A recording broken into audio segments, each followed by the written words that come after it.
Objective Geology, multiple choice questions with answers. This is the solved question paper of GATE question paper, and I hope this solved question paper is useful for various competitive exams like CSIR, NET, GATE, GSI and other exams. Welcome to set 1. Coming to the first question. Earth's dipole field originates mainly from, the choices are A. mantle, B. outer core, C. inner core, D. crust. So the correct option is B. outer core.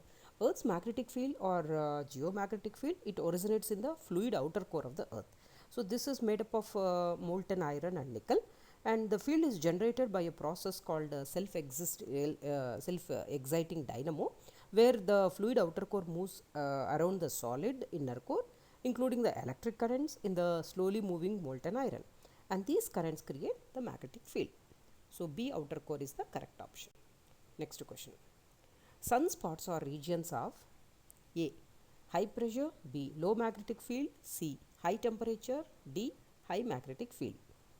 The correct option is high magnetic field, D. Sunspots are temporary darker regions on the sun surface. These are caused by intense magnetic activity and reduced surface temperature.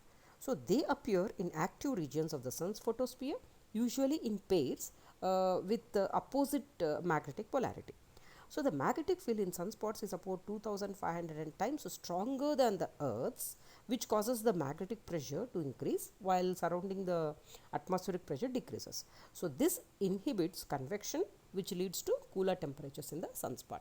So sunspots are regions of high magnetic field. D is the correct option. Next question. The electrical conduction mechanism in sedimentary rocks is usually A. pyroelectric, B. electronic, C. electrolytic, D. dielectric. So the correct option is C. electrolytic. The electrical conduction mechanism in sedimentary rocks is usually electrolytic, and this means that the rocks can conduct electricity through the movement of the ions with their structure. So this is different from the electronic conduction, which involves the movement of the electrons. So the electrical conduction mechanism in sedimentary rocks is usually electrolytic. C is the correct option. Next question. The unit of electrical resistivity is a very simple question. A. ohm, B. ohm meter, C. ohm meter square, D. ohm meter inverse.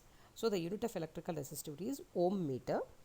The SI unit of electrical resistivity is the ohm meter, and electrical resistivity is a material's property which measures how strongly it resists the electric current or its electrical resistance. So a material with low resistivity, it allows electric current to pass through it easily. So B. ohm meter is the correct option. Next question.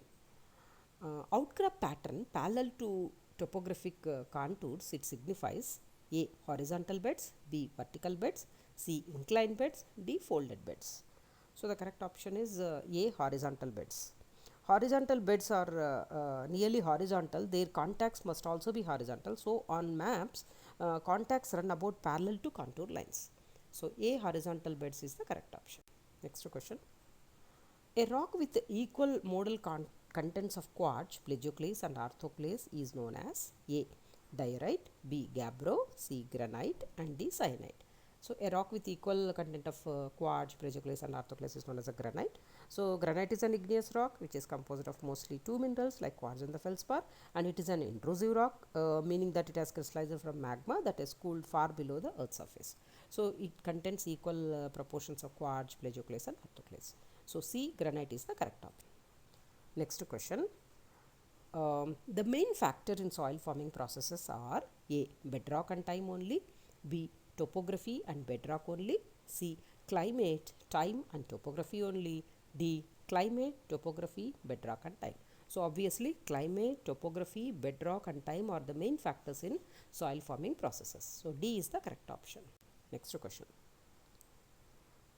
Glacial drift refers to A. the movement of glaciers, B. interglacial intervals, C. erosional landforms produced by glaciers, and D. sediments deposited by glaciers. So glacial drift refers to interglacial intervals. So this large ice sheets known as the glacial periods or ice ages, and times without large ice sheets are known as interglacial periods. So the most recent glacial period, it occurred between about 1,20,000 and 11,500 years ago. Since then, the Earth has been an integral part of interglacial period, and it is called the Holocene. So, glacial drift refers to interglacial intervals. B is the correct option. Next question. Sand dunes are long ridges whose alignment is A. Always parallel to the prevailing wind direction. B. Always perpendicular to the prevailing wind direction. C. Either parallel or perpendicular to the prevailing wind direction.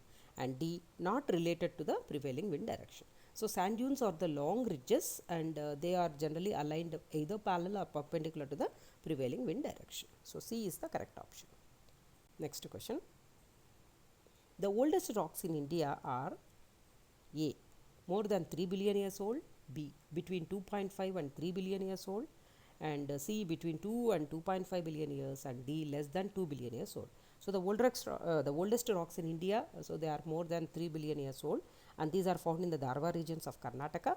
So, this is located between Chennai, Goa, Hyderabad and Mangalore, and the bedrock in this region, it is formed between 3.6 and 2.5 billion years ago, and is considered as the oldest part of the Indian peninsula. So, A, more than 3 billion years old, is the correct option. Next question. The sequential placement of geological events as determined by their position in the rock record is known as A. Relative dating, B. Correlation, C. Absolute dating, and D. Uniformitarianism. So, the sequential placement of geological events which is determined by the position in the rock record is known as a relative dating. So, relative dating, it is the practice of arranging the geologic events in chronological order, which is based on the locations in the geological record. So, A, relative dating is the correct option. Next question. The time equivalence of rock units in different areas can be established primarily by considering similarity in A. Lithology, B. Fossil assemblages, C. Sedimentary structures, D. Mineral assemblages. So, the time equivalence of rock units in different areas can be established primarily by considering the similarity in the fossil assemblages. So, B is the correct option. Next question. Which of the following volcanic events has been suggested as a major cause of extinction of dinosaurs? So, the options are A. Panjal volcanism, B. Deccan volcanism, C. Rajmahal volcanism, and D.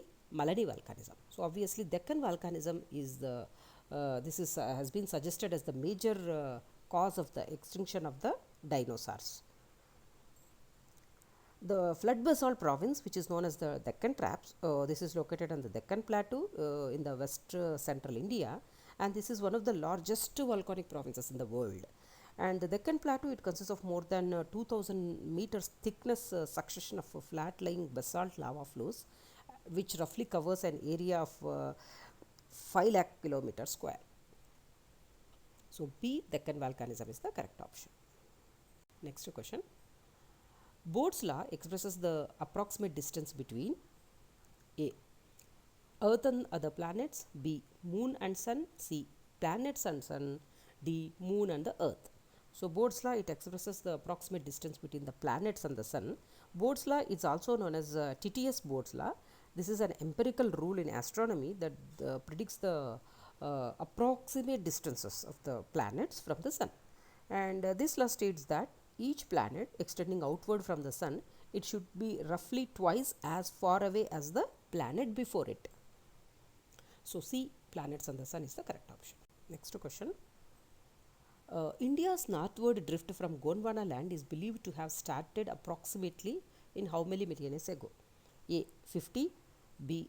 150, C. 300, and D. 40 million years ago. So, the correct option is 150 million years ago. So, India's northward drift from Gondwana land is believed to have started approximately 150 million years ago. B is the correct option. Next question. Which of the following instruments contain piezoelectricity material? A. Hydrophone, B. Geophone, C. Gravimeter, D. Magnetometer.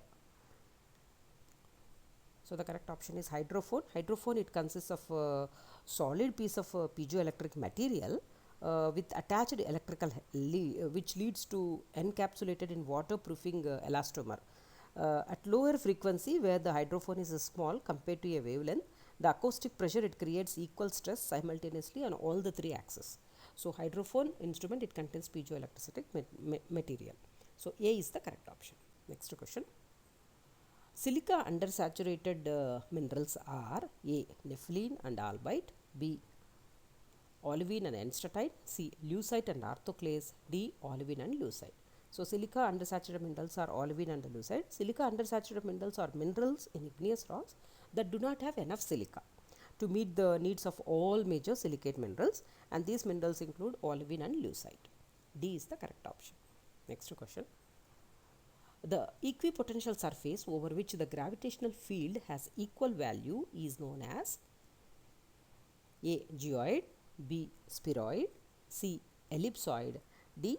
Mean sea level. So, the correct option is geoid. Geoid is the surface within or around the earth that is everywhere normal to the direction of the gravity, which coincides with the mean sea level in the oceans. So, A. Geoid is the correct option. Next question.